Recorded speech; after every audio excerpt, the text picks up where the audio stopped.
Hey friends, if Windows is stuck on repairing disk errors, this might take an hour to complete, then please watch this video. I will guide you through the resolutions. Now, if you are encountering this, then it means that you tried running the check disk scan or the system forced a check disk scan on your system and it is checking the hard drive or the SSD, whatever it is, and it will need a while to check for all errors on this.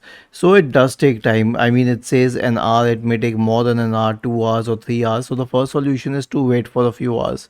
But if it doesn't work after like say 8 hours, 9 hours, 10 hours, then you can also do this. Try disconnecting external devices, because external devices push drivers to your system and that causes conflicts. And if that doesn't work, do not try the solutions mentioned on other websites and channels. Like they say, try booting your system in the safe mode, try a system restore. Don't do that, don't switch off your system by itself, or it can cause permanent damage. It's better to call the brand technician. For example, if you have a Dell laptop, then call the Dell technician to get the work done. Was this helpful? If yes, then please subscribe to the channel, and if not, then let us know in the comment section of this video on how we could help you further.